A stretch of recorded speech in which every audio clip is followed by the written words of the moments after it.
dans le monde et partout ailleurs. Et pour ce tout premier numéro, j'ai réussi sur mon plateau à mettre avocat à qui je dis bonjour. Bonjour madame. Monsieur Maître Michel Loubamba, aujourd'hui nous allons parler de la politique de notre pays. Actuellement nous allons parler du bilan du président de la République, Monsieur Félix Tshisekedi. Son mandat tend déjà vers sa fin et quel est votre bilan par rapport à son mandat?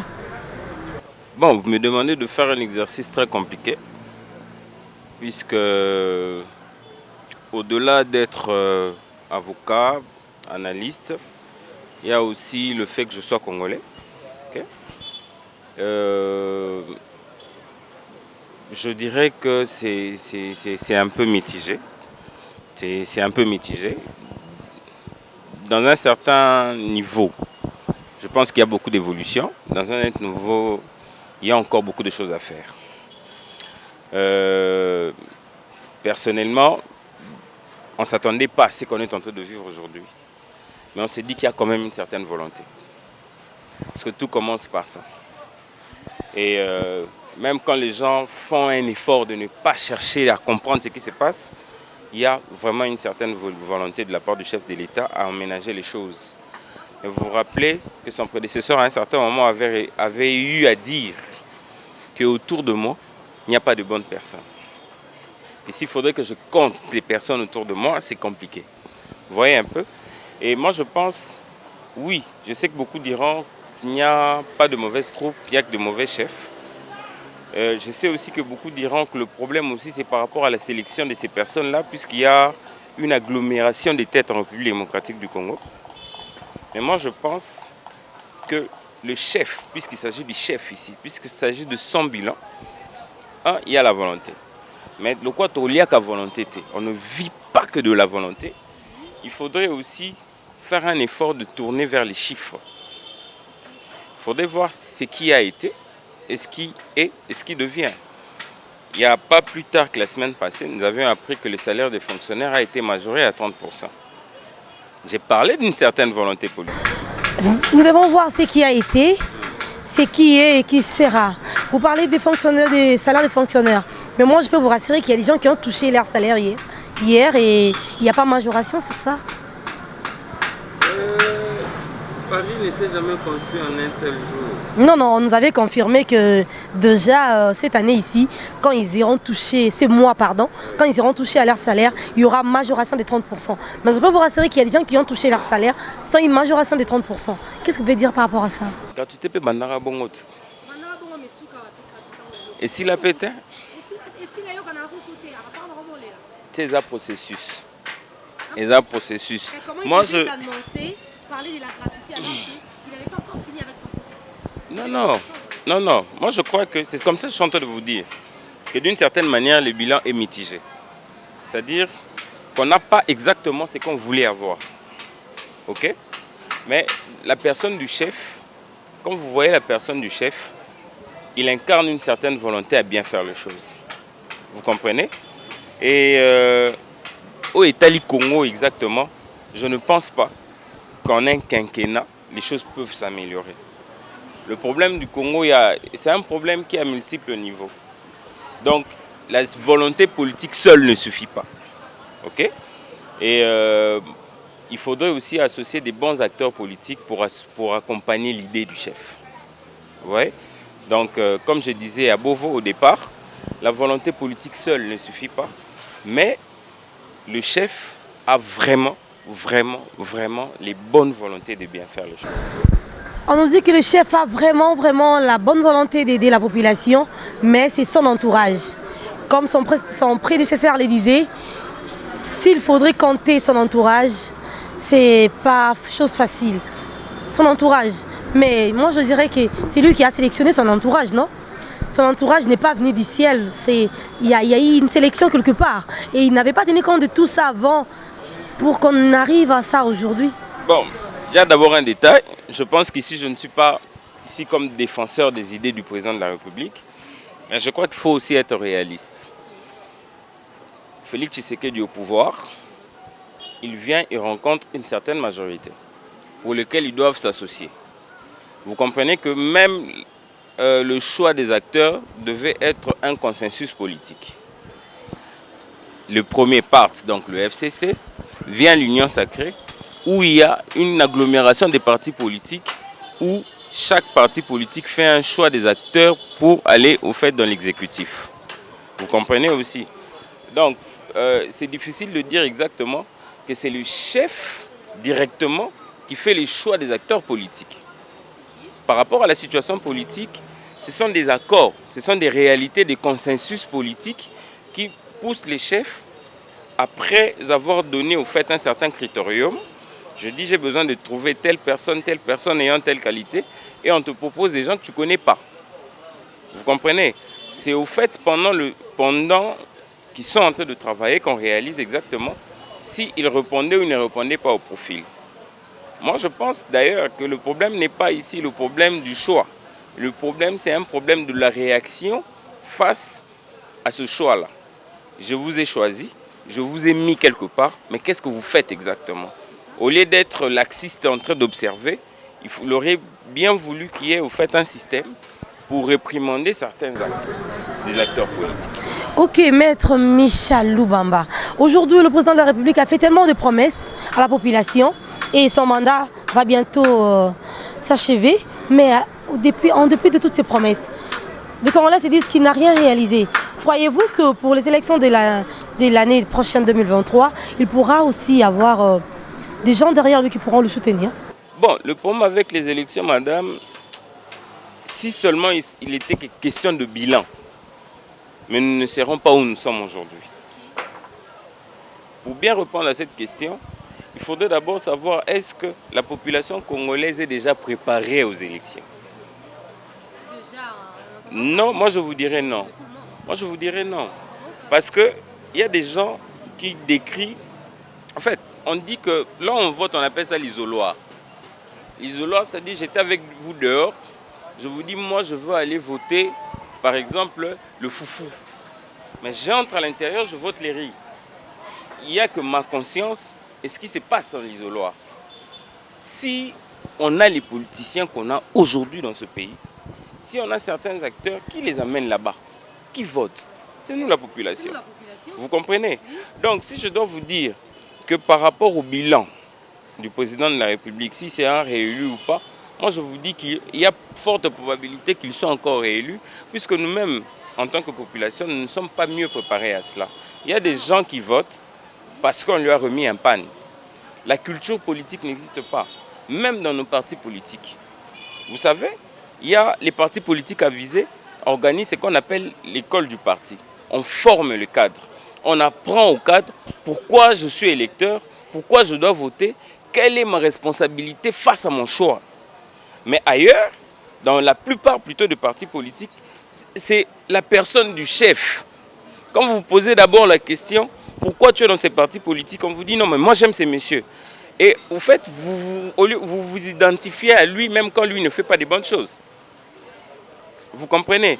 Donc, tant que cette histoire... Non, là, sans de faux fuyants, je dirais. Bon, en tout cas, je suggère à ce qu'il y ait un peu beaucoup plus d'éclaircissement par rapport à ça. Déjà, moi, je ne suis pas contre cet avis-là. Je ne suis pas convaincu à ça. Non, je veux vous aider à comprendre, puisque vous m'avez limité. J'ai dit que tant que cette histoire continuera à exister, ça sera difficile de dire exactement quelle sera l'issue de prochaines échéances. Puisque chaque membre du parti suivra le mot d'ordre du président de son parti politique. Quoi de plus normal? Non, je veux vous donner... Dites-moi, on parle du Congo. Vous allez me dire, par exemple, qu'à l'UDPS, on ne va pas voter le président de la République? Comment ça ne peut être voté? On a des bases. Maintenant, vous quand pensez... on parle de l'UDPS aujourd'hui, on voit le président non, mais en personne. Vous avez besoin d'une conviction. Oui. Vous pensez qu'on va lui voter sur base d'un bilan ou on va lui voter sur base d'un mot d'ordre? Je pourrais vous dire qu'il y a aussi des gens qui pourront dire que non. Malgré que dans ça, ma base n'est voté dans l'Haïti. Nous avons vécu ça. Ces genres de personnes représentent quoi en termes de population? En termes de population, ils représentent un échantillon de gens qui se disent, malgré qu'il est chef, je ne le vote pas parce qu'il n'arrive pas à réaliser ce qui est le besoin de la population. Cet échantillon représente quoi en termes de densité même? En termes d'intensité. Je vais vous donner un exemple. Oui. Nous avions vécu la propagande de 2018. Vous comprenez? On a vu certains politiciens entrer même à proximité, entrer dans les quartiers, en train de dire des choses.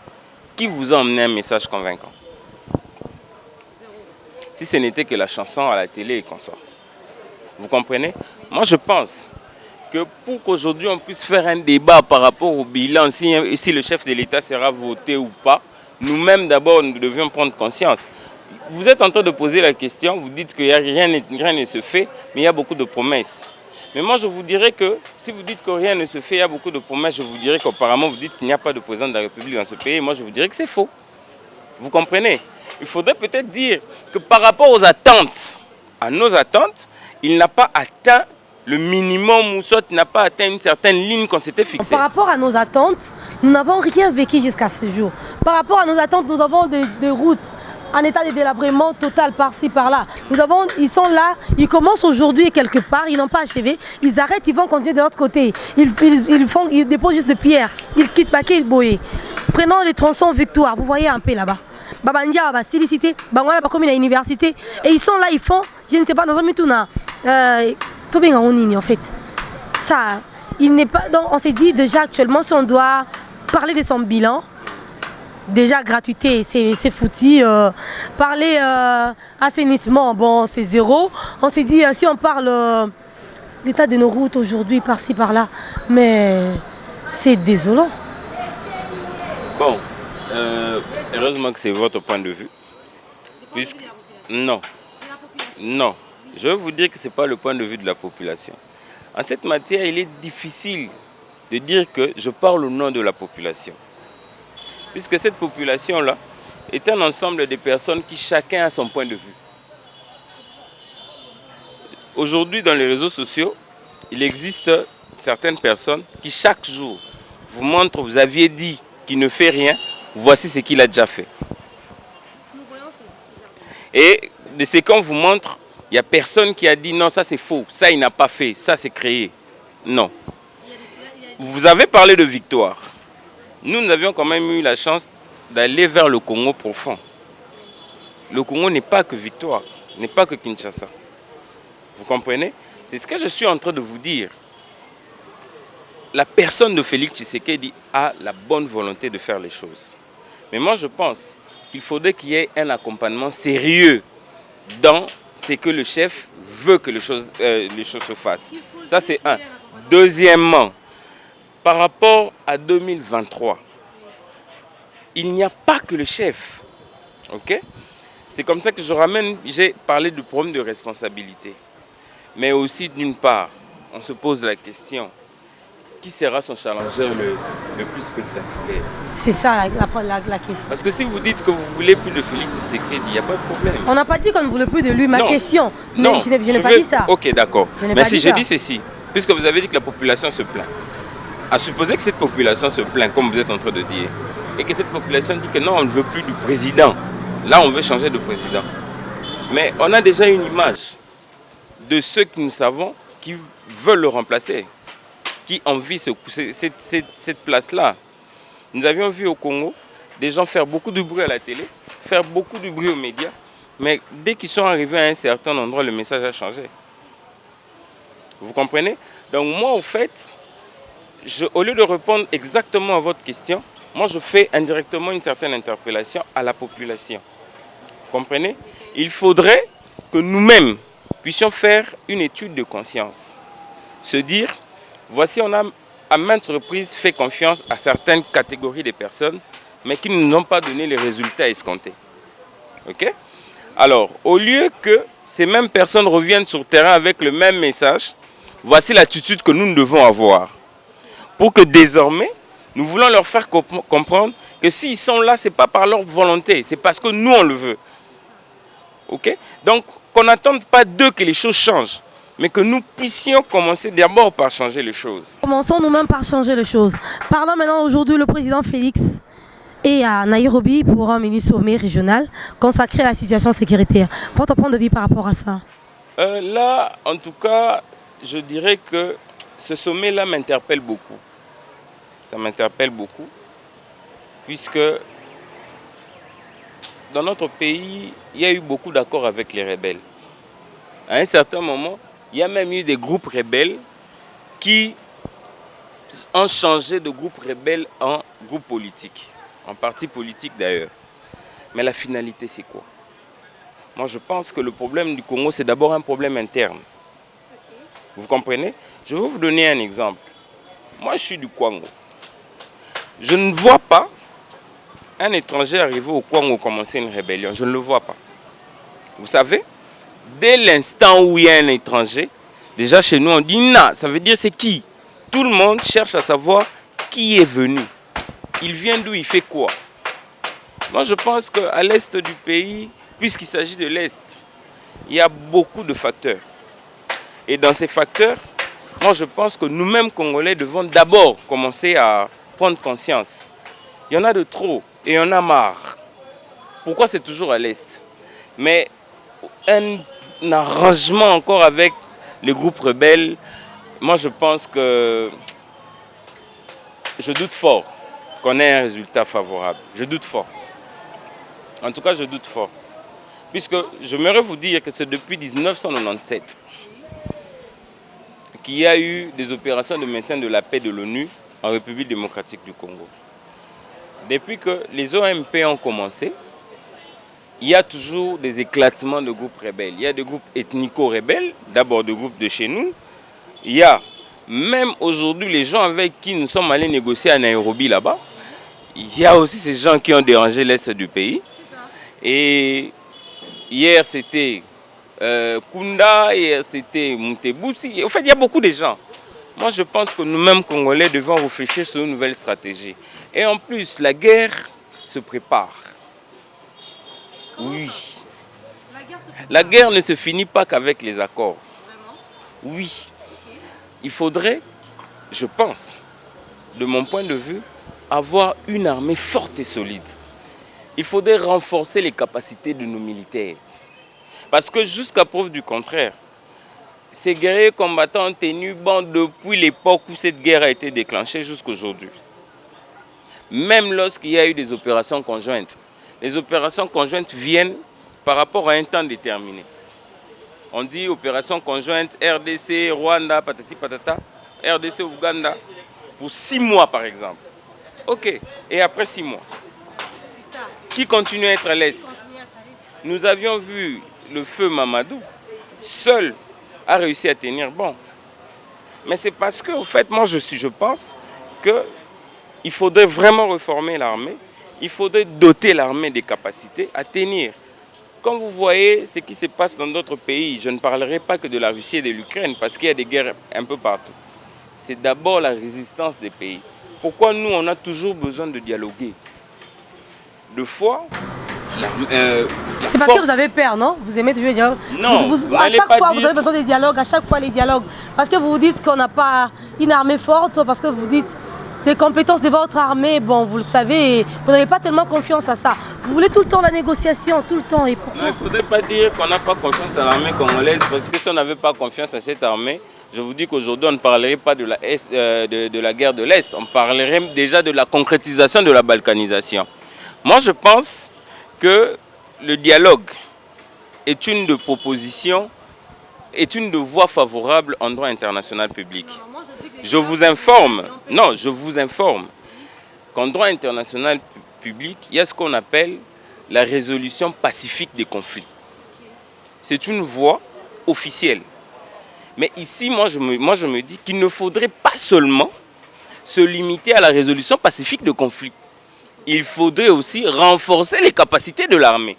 Puisque si de manière pacifique ça ne marche pas, il faudrait réagir. Il faudrait une résistance, il faudrait l'attaque. Parlez de renforcer les capacités de l'armée. Vous pensez que tout le monde serait à mesure, quand vous l'amenez pour renforcer ses capacités, tout le monde serait en mesure d'arriver à atteindre le même niveau que les autres? Et vous pensez que renforcer les capacités... Il y aura une sélection? Non. Ou ça sera tout le monde, où il y aura Il faudrait savoir d'abord que l'armée est un domaine apolitique. Oui. Un. Deuxièmement, lorsqu'on parle de renforcer les capacités de l'armée, il n'y a pas grand-chose. Un, il faudrait leur doter d'abord des armements adéquats. Nous sommes aujourd'hui, je pense que le monde en termes d'armement a terriblement évolué et nous sommes en retard. Je pense que dans la classification même des armées d'Afrique, nous ne faisons pas partie des 10 premiers aujourd'hui, puisque à un moment nous avions atteint même le seuil au-delà des 10, mais maintenant nous avons reculé. Deuxièmement, il faudrait qu'il y ait une formation. Troisièmement, il faudrait une bonne prise en charge des militaires, leur salaire. Il faudrait en tout cas les mettre dans des conditions. Et aussi, lorsque on fait un appel à l'intégration à l'armée, il faudrait choisir des gens qui ont une certaine capacité intellectuelle.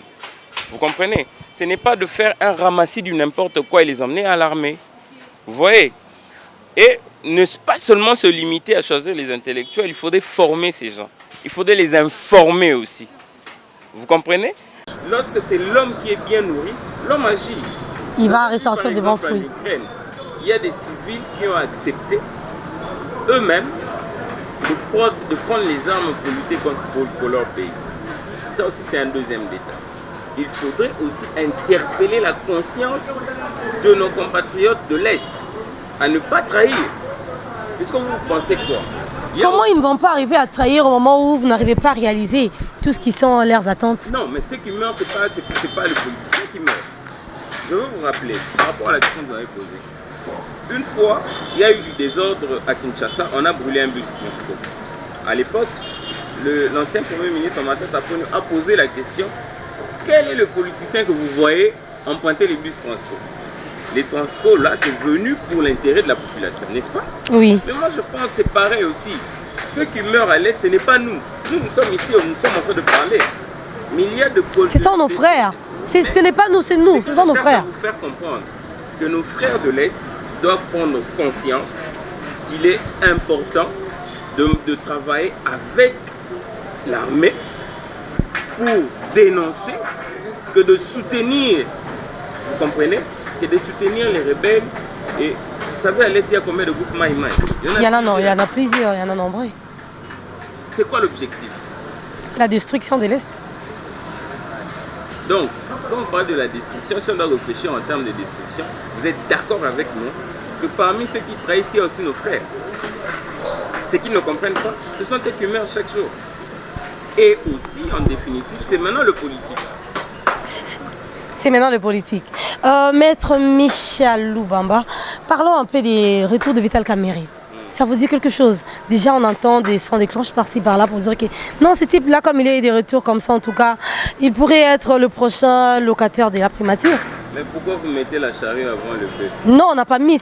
On s'est dit, bon, son retour brusquement, et on s'était dit, il est allé pour ce soin, et d'emblée, on le voit de retour au pays. Non, il ne faudrait pas mettre la charrue avant le feu. Moi, je pense que moi, personnellement, son retour n'était un non-événement pour moi. C'est un Congolais qui est parti se faire soigner et un Congolais qui a le droit de revenir. Il est revenu, laissons le temps au temps. Parce que ça se dit, partout où on passe, j'entends parler que non, du fait qu'il est revenu, bientôt il va prendre cette place-là et tout. Mais qu'est-ce que vous reprochez exactement de ceux qui sont en place?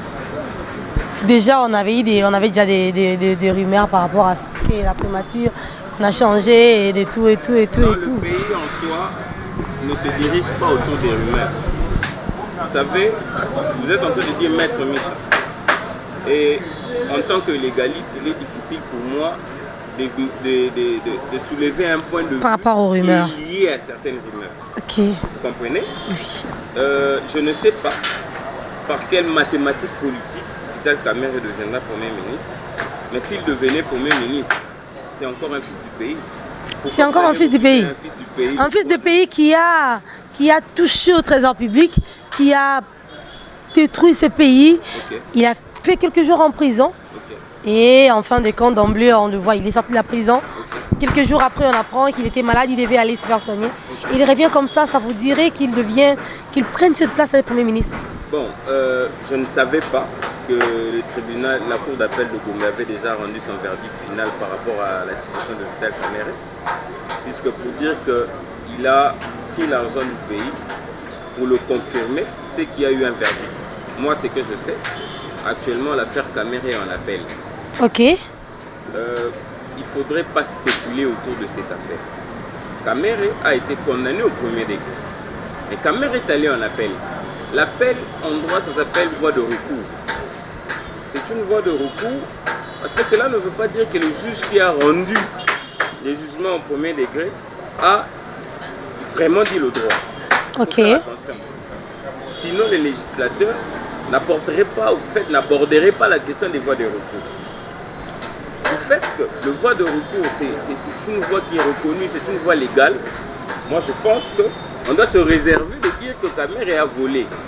On doit se réserver de dire qu'il a volé. Et puis, Kamer est dehors. Kamer, c'est pas un miracle. La liberté provisoire, c'est légal. Non, non, c'est légal pour certains crimes. Hein. Je dirais que jusque-là, Kamer est présumé. Présumé. Oui. Donc, c'est-à-dire qu'aujourd'hui, les juges d'appel peuvent l'acquitter ou ils peuvent confirmer l'œuvre du premier juge.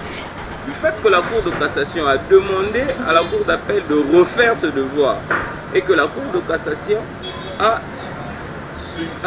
constaté qu'il y a eu certaines hérésies, laissez la Cour d'appel faire son travail et on verra au fait en définitive si réellement Kamer est coupable ou pas. Laissons la Cour d'appel faire son travail par rapport au dossier Kamerhe. Croyez-vous que pour occuper ces postes de Premier ministre, après tout ce qu'il a eu passé à aller en prison et tout, il n'y a pas une interdiction là, des normes? C'est comme si vous me direz que Lumumba ne veut pas être Premier ministre parce qu'il est passé par la prison. En me posant cette question, c'est comme si vous êtes en train de me dire que Mandela ne veut pas être président parce qu'il est passé par la prison. Nous, en fait, qu'est-ce qu'on veut? Il y a un musicien qui a posé la question, que demande le peuple? En réalité, on veut quoi?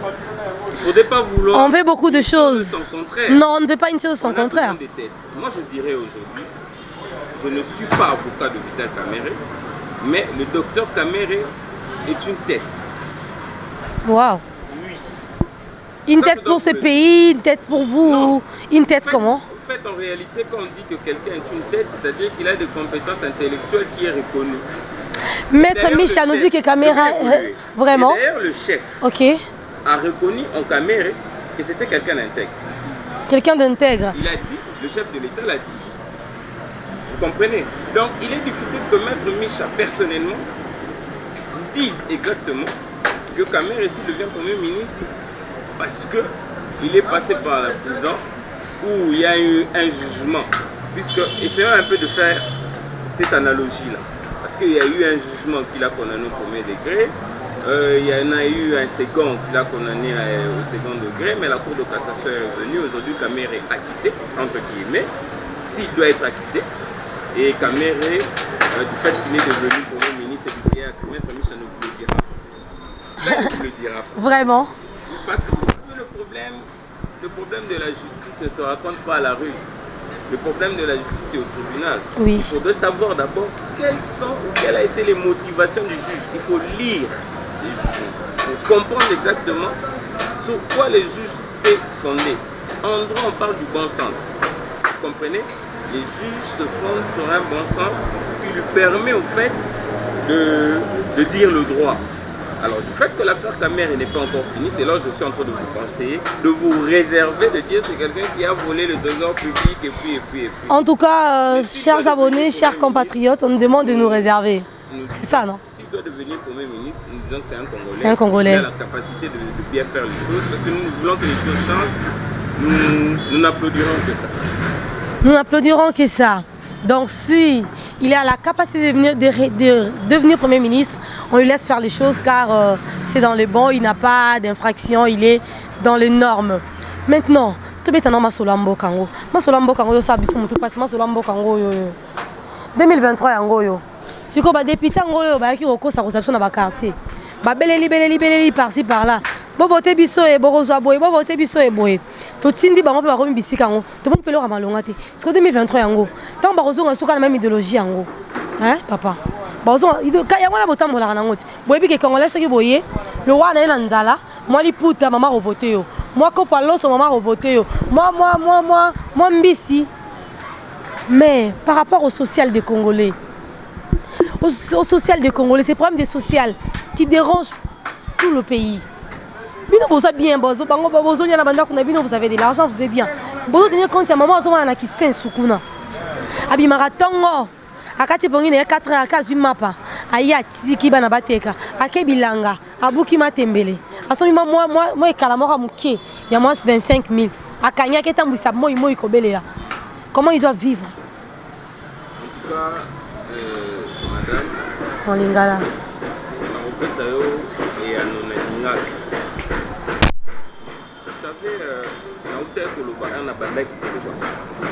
problème même pour nous aborder ce qui réellement le président actuel vous a réélu ou pas.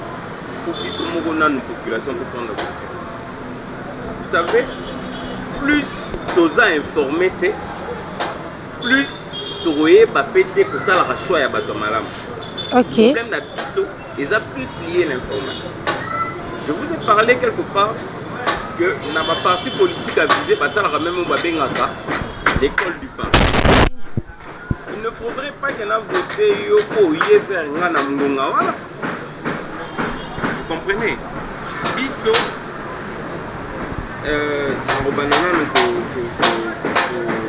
féliciter au fait l'initiative il y a ancien président Joseph Kabila et dans l'initiative il y a changement de mentalité.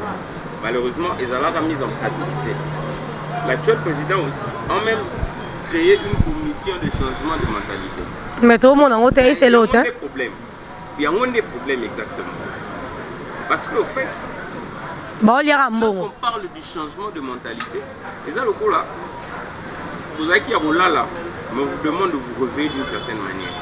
Ceux qui ont la mouki, vous voyez par exemple que Ngaï n'a pas à l'issue Matisse Nzelati.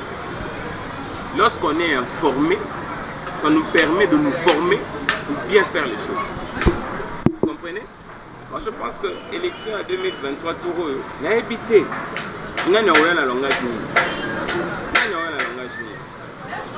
Mais bisopé, bisomokopé, il faut que ça l'effort et se constituer bloc par rapport à certaines personnes. Manque d'information et ça dit que vous se retrouvez dans le président de la République pour avoir la majorité dans le Parlement. Pourquoi? Parce que nous avons un député interne. Il faut la voter pour la président. Mais je le vote pour la je suis redevable à lui. Ah, mais nous devons voter député pour Annie. Ah, tu vois, ah, alors va bien. Pour le bien. Ah, on a ma fossette, on a 10 000 francs, on a ma puta. Panier, nini, on a polo. Yango essaye que non, tout non, cette culture doit changer. Mais c'est que, en fait, en réalité, dans le Congo, on a un problème à habiter. On a vraiment un problème d'hommes. C'est quoi le problème alors? Oui. Mais on a vraiment un problème. Oyo, toye barande pour sélectionner Batouanati. Cette sélection, c'est d'abord par rapport à nous. Aujourd'hui, tu comment vous votez Renault? Oui, il y a des gens qui sont réélus à maintes reprises parce qu'ils ont un certain renom et parce qu'ils ont atteint une certaine hégémonie politique. Vous comprenez? Oui. Et vous allez vous rendre compte que pendant l'élection, mais ils ont un cas pour on est sur bien, on est qui terrain, parce que la population me l'aura bien.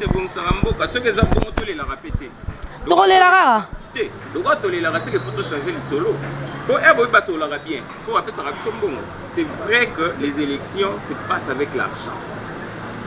C'est vrai, il faut mettre les moyens pour les élections. Mais il ne faudrait pas que mettre les moyens.